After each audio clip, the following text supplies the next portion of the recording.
Okay, so here's a pretty good illustration of what I've been preaching about for years.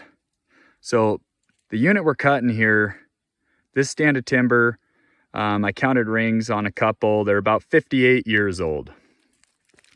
Presumably the stand of timber next to us is the same age or close to it.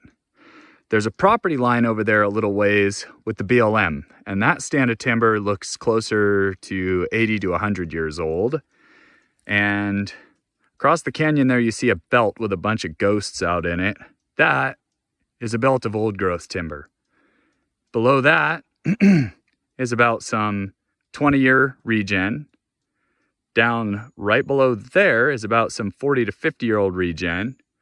Down there is some more 20-year-old regen, and it breaks over into about some 30-year-old regen right there. Here is about a 5 to 10-year-old clear cut, a 1-year-old clear cut. Leave Island down there, it's a buffer. There's a couple cricks, and we always leave timber down in the creek so that way it shades them and keeps erosion from being a problem. We have another belt of timber that just continues on over the mountain, 60 years old, the same as this.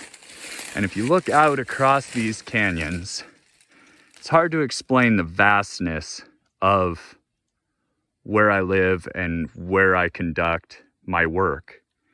It is as far as the eye can see, to the north and to the south, thousands on thousands on thousands of acres that are managed similar to this.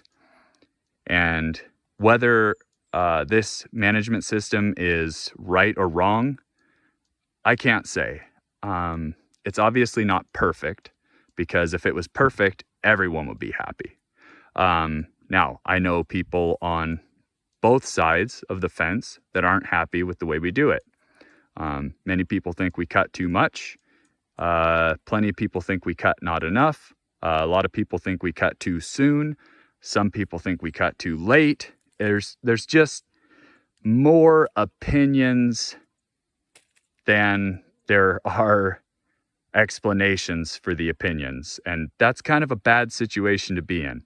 I traditionally like to value the opinions of people who have an explanation for what their opinion is based in. And my opinion's based in experience. That, in my experience, a stand of timber the same size in acreage yields more volume for less work if you let it grow to be about 60 to 80 years old. That means you don't cut as often, and you can run into a situation where you can't feed the machine and keep all the loggers logging all at the same time. So I think these timber companies, they opt for a younger cut in most places, and they keep more logging outfits busy more of the time, because when times get busy, they don't want 10 loggers in a small tri-county area to have gone belly up, sold their equipment, and now somebody's got to take a risk on a loan who doesn't know what they're doing.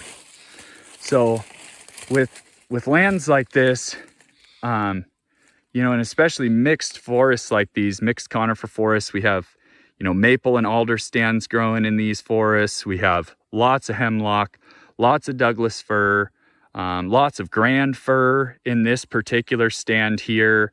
I've cut a couple noble firs here. Just over the hill, there's quite a bit of spruce.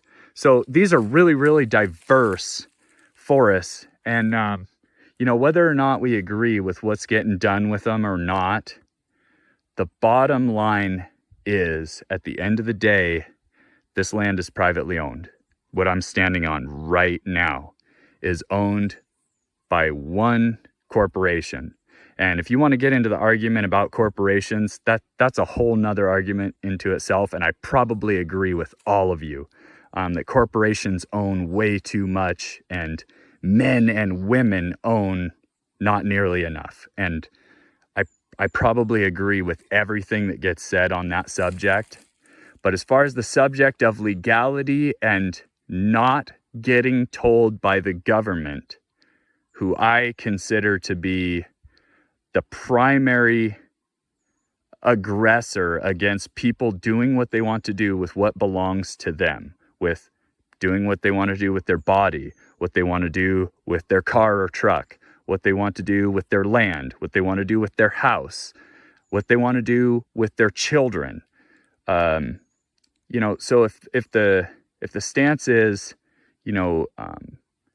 private enterprise against the government, then I am always on the side of the private landowner to do whatever they want with their land and keep the government out of it. Because when I want to do what I want, I also want to be left alone about it when something belongs to me. So that's kind of a rant and a tangent. As everyone who's been around for a minute knows, I'm a really long-winded bastard. It's a fault of mine.